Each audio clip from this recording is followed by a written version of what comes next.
Sure. I'll talk it out. Yeah, let's just have a conversation. Track 3.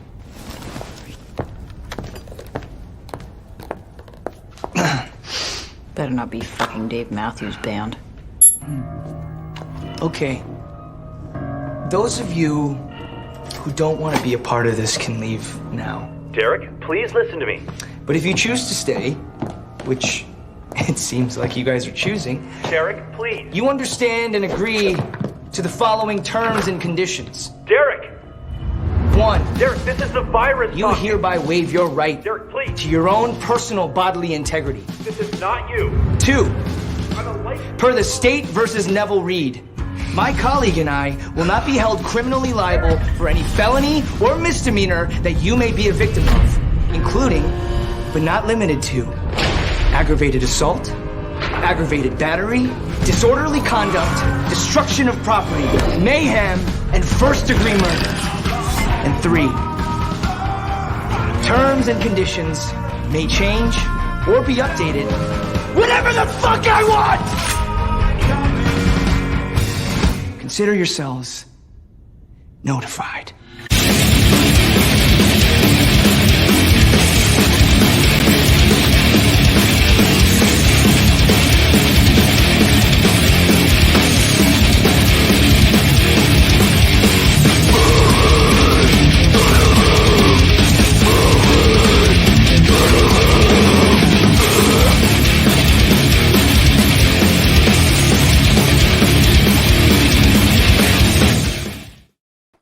Hey, DJ Nubis.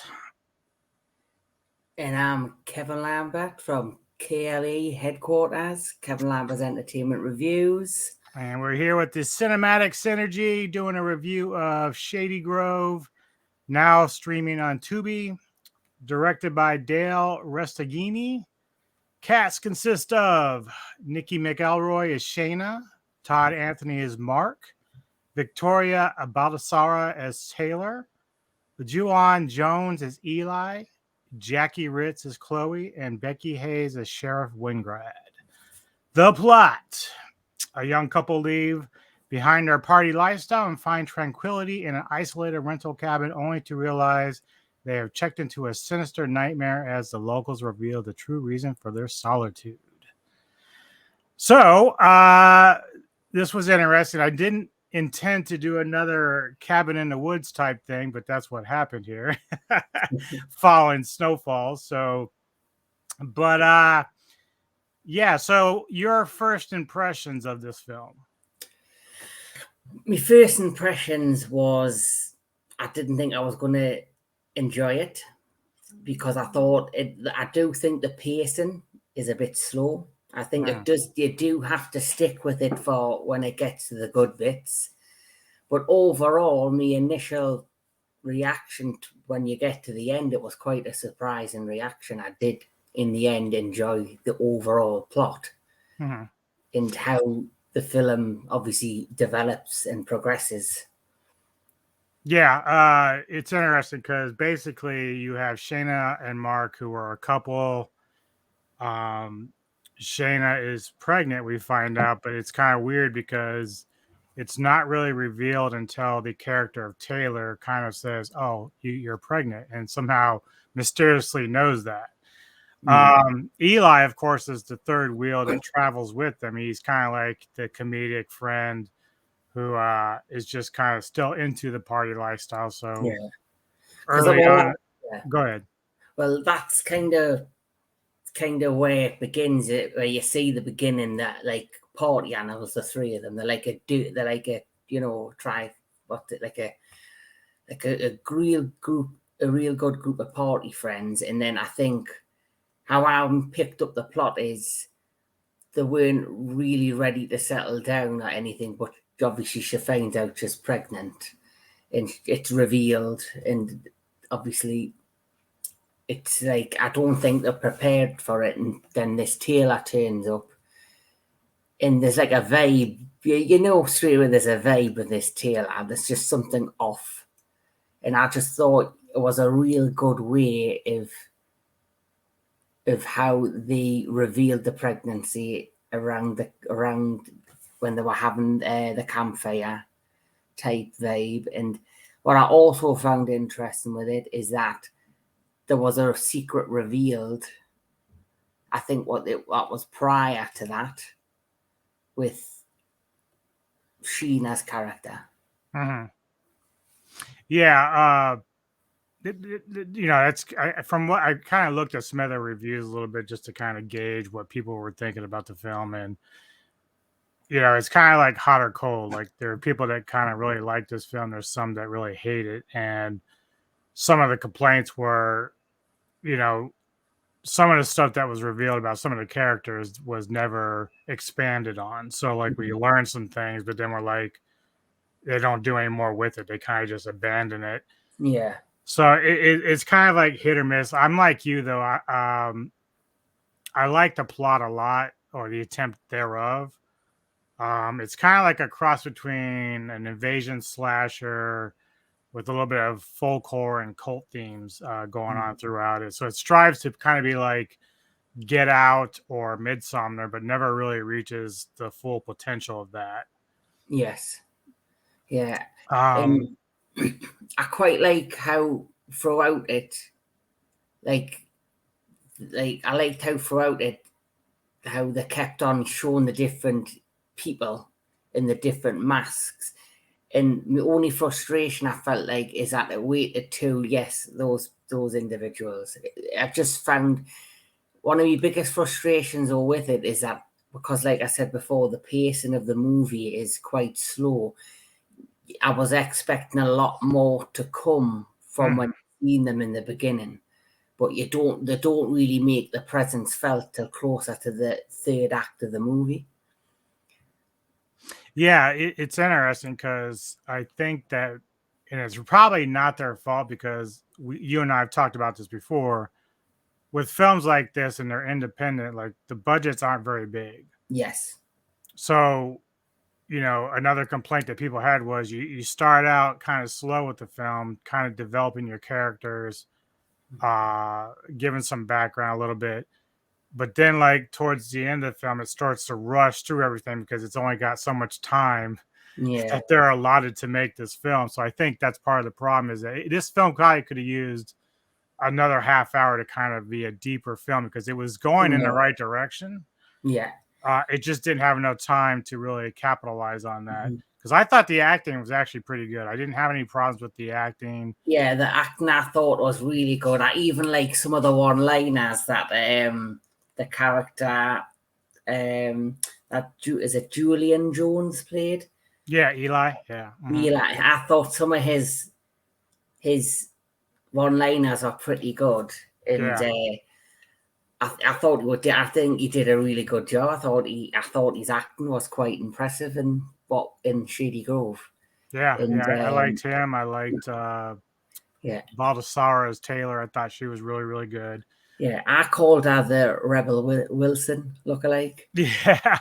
Every time I looked at her, I thought it was Rebel Wilson because she has got a very similar look to her. And her, like I say, she's like the fourth main cast member.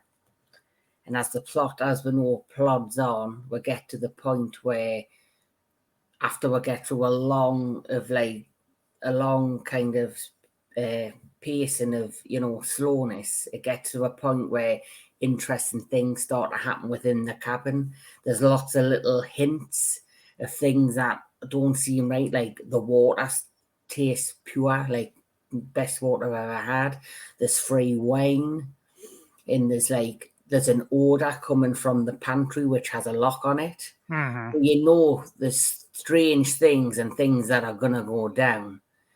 And as it develops, Sheena gets more suspicious. And the fact that she's pregnant, she's not drinking the water, she's drinking bottled water, she's not drinking the alcohol.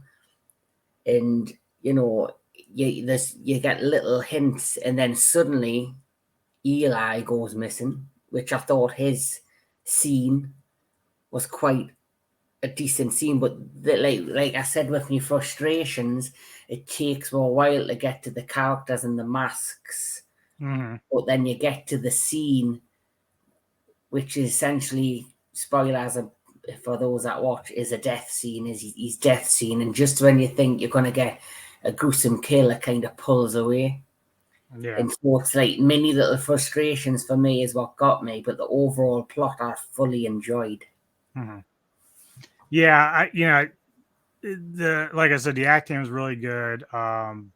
Except for the dialogue, like they kind of oversimplified it. So as we've been saying, like the plot's really good, the idea is good, but then they kind of were given a script that kind of made it seem like, oh, we're doing like this C grade movie, which it is an independent film, but when you've already set the standard and then you're kind of limiting what they can say in the script, the dialogue just didn't match with everything else that was going on. So yeah, sort of the backstory for people watching this is that, you've got Shayna, Mark, and Eli. They're there at this cabin, and Eli goes to a convenience store to pick up supplies, alcohol, because he's still kind of like the party guy. And he ends up hitting on the clerk, a woman there, to invite her to the cabin. And she, of course, brings Taylor to come hang out. It was like, he's trying to hook up with Chloe, who is the clerk. Probably one other drawback I have with this is that I kind of knew who the villains were going to be. Like it was a little bit too obvious. Yeah, it's too obvious. Yeah. So it's like by the time I did get around to the end of it, it's like, okay, I knew, I saw this coming, like one way or the other.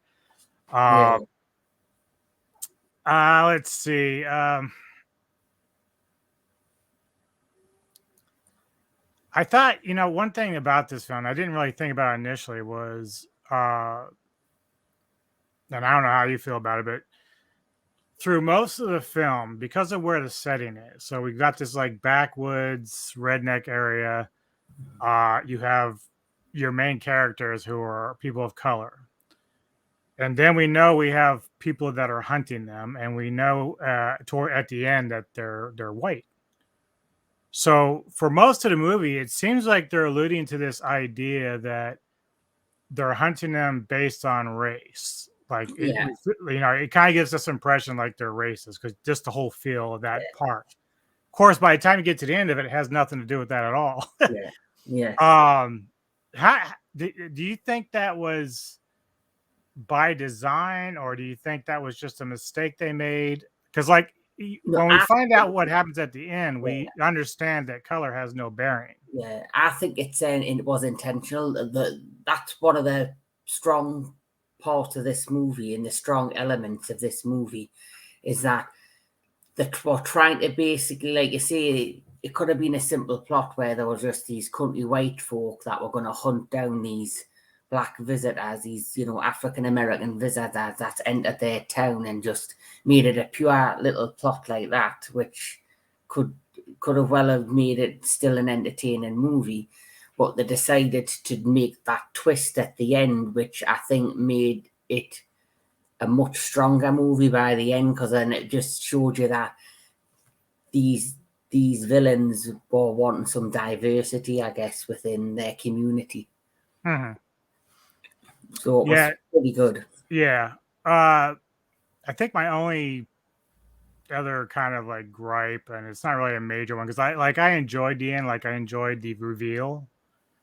But I was kind of hoping in some ways, and even though it wouldn't have really fit exactly, but it would have been a nice surprise. Have you ever seen No One Lives with Luke Evans? I have a while ago. Yeah.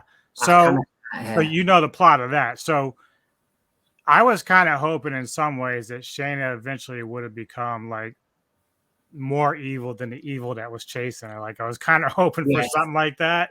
Yeah. Because to see because during this time we find that Shayna and Mark are kind of fighting against this group of people hunting them. Mm-hmm. And you find out that the people hunting them, they at times are shocked when things don't go their way. Like we know that they get shocked when that happens. So it would have been kind of cool to see Shayna become the more evil of the evil. Yeah. I don't have it's not like a major problem for me. It's just by the time you get to the end, you're kind of like let down a little bit. Well, what I found is as you know, once the reveal has happened of these people chasing them down, there's the bathroom scene with Taylor in the mask, where she's basically trying to get herself pregnant. And then they enter the pantry, they break into the pantry, and then they discover there's a tunnel at the back. Right. And when they get through the tunnel, they come to this giant room, and I think at the back of the room it was like a giant underground cave or cavern. Yeah. And they realise that the entire time while they've been there, that they've been being watched and recorded, their entire interaction that they've had with everything and everyone there. Yeah. And then obviously I think they also at some point realised the water, like I said before, and the wine, which tasted too good to be true, has actually been poisoned. And I think Mark, he obviously then begins to have symptoms of that, and he becomes sluggish, tired, and eventually, on hallucinations and shit. Hallucinations, and finally on the verge of collapsing. And it's when they get to the back of the cabin, and like I said, this was one of my frustrations with it, is that there's the scene where Mark's sitting looking at all the footage. They come across the footage of Eli's character at the moment when he was murdered, but you don't get to see anything. They don't reveal. And while he's obviously shocked and mourning his friend, Sheena runs through the cabin at the end, and she discovers something, and you just see a huge scream, and they don't really reveal straight away what she's screaming at till Mark re-enters and follows her down. And then the mourning the loss of obviously Eli, and they've come across what you think's a body. And I don't know, I wanted to know when we got to that scene where it showed you what they were looking at, what was your thoughts and what did you think of that moment? Well, I liked it. I've seen stuff like that before in other films, so like they're not covering any new ground there, but I did like it. But you brought up a good point. When we initially see Eli bite the dust, we don't actually see it. We just know that it happens. So for whatever reason, they chose not to show stuff like that. But then that reveal scene at the end was pretty gruesome. Like that's a gruesome scene to see. So I was kind of surprised they shied away earlier in the film and then went ahead and went full blown crazy on the end there with that. But I liked it. I mean, I thought that, I was sending a message to our main characters that these people were crazy, And it actually made you think when you mentioned earlier on about the racism elements, because obviously, basically, it looks like a shrine. Right. And they've got, for those that want to know, spoilers, sorry, there's a head, Eli's head's on the top of this shrine, and it's inflamed. And there's a decent, what I would, for like you said, an independent movie, a decent CGI shot of his head in flames. So it give you that impression that they were racist and that they had hunted him down, they'd murdered him in cold blood because of the colour of his skin. That is the impression that it was trying to give off. But like you said later on, there's more reveals that it's not that at all, which we can get into. Yeah, and I think that's the only thing that probably you, I, and some of the other people have is once we figure out what's going on at the end, it's almost like you only learn that within the last 3 to 5 minutes. So it's like, oh, okay, so this is what they're doing. But then by then the movie's kind of over with and you don't get any further explanation. So this is where I think an extra 30 minutes probably would have helped if we would have had a little bit more development in that segment, even if you don't reveal who it is. Yeah. If you just kind of show what their intentions are, well, then we kind of like, oh, okay, we see where this is going now. But it isn't until like the final 5 minutes that we actually get that reveal, and then it's over, and it's kind of leaves you empty-handed a little bit. I think we have skipped one part that I do think is important to mention, is that after the murder of Eli, obviously they think he's went off with Chloe, the girl. Which in that scene as well, Chloe is you see Chloe and Eli doing that scene. They're basically they've left the group. They've went back to the bedroom to have sex, and then obviously there's a figure in the background comes in and does what they're doing. But then you pan out to Chloe, and she looks like she's shocked and she's scared, and she's terrified. And after all that happens, there's a scene where there's a rumble in the woods. They know they're being watched by somebody. And like I said, throughout, you kept on seeing the figures in the different masks. So they end up ringing the police, and the town sheriff comes out to the cabin. Yeah. And she looks around, she's asked questions, she acts like she's doubting what they're telling her because she believes they're high on substances or they're drunk, which was I think, a good point. And that character later on becomes a key character. Yeah. The plot at the end. So I thought I'd mention that because I thought, and also the actress who played her, I thought as well. I do think each of the key characters and the actors that played them did good at acting. I thought the acting in this movie was way better than the acting that was seen in Snowfall, 100%. Yeah, agreed. Yeah, every time that Becky Hayes as the sheriff came on, I thought I'd seen her in another film. She's been in other films, but nothing I've ever seen. But she looks so familiar to another. But like you wouldn't know it. Like they all seem very polished as actors. Like I had no problem with the acting whatsoever. Yeah. So yeah, I think in the end it was overall better than Snowfalls. It still had some flaws in it, but I think I enjoyed this more than I thought I would initially. I don't know. Yeah. What are your final thoughts on that? Well, my final thoughts are, like, obviously we'll get through the main plot, and then there's the big reveal at the end about this community and that all of the community that we thought it was turning down, like we've mentioned, the racist route, but then at the end it's revealed that they're not racist at all, that it is a community of women. And they want to move on with the times. They want to be more diverse. And the reason that they had these people and they were basically trying to get pregnated, and they wanted to have babies with the men. Yeah, And basically they will not accept like male babies. Like they will eradicate them. So it's all about providing more women. Yeah, and they want to have a more diverse community. So that's why they want, interracial female babies. So the community is more diverse. But the big reveal at the end was just when you thought the sheriff, when they escaped from the people in the masks, were there to, save them. She was a part of it from the beginning. She's basically like the town leader as well as the sheriff. And there's that creepy scene, which I thought she did an excellent job of, where she was looking in the car after a car crash. There was a car crash and Mark's lying on the road, and Sheena's in the back of the police car, and you see the people in the mask walking slowly up towards them, and then she makes the big reveal, and then of course there is the moment where she looks at her through the glass of the car, and she explains what she's doing, and she gets called crazy. And then there's that great scene where Mark is lying, basically bleeding to death, and all the women in the mask basically stab him to death.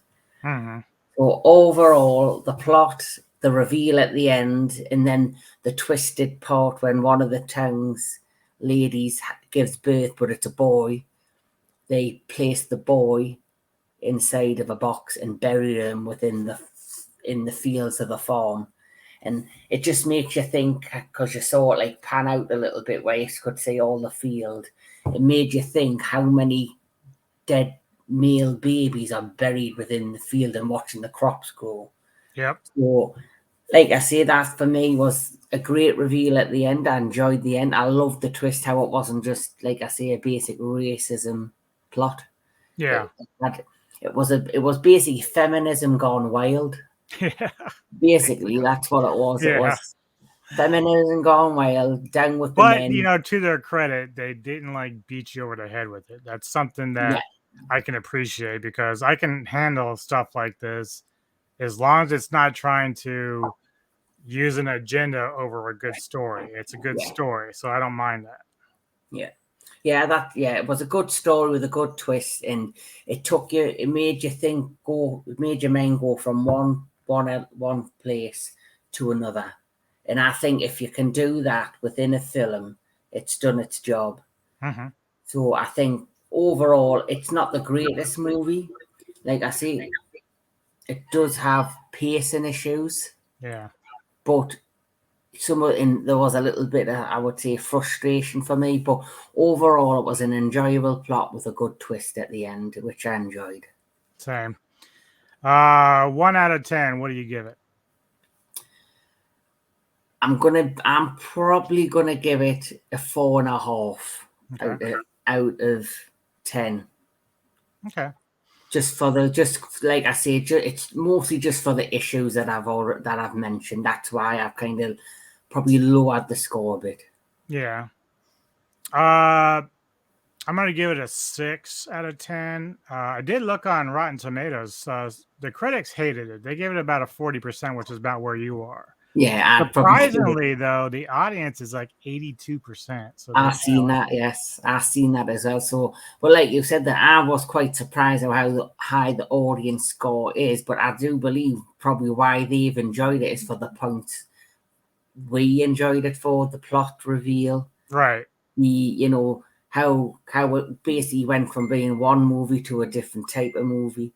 So, and overall, I can understand why the score would be higher than what I or the And critics. granted, I think there was only around 5 or 6 reviews, so that's part of the issue too. There's not like a widespread Yeah. amount of reviews on there. So, Mhm.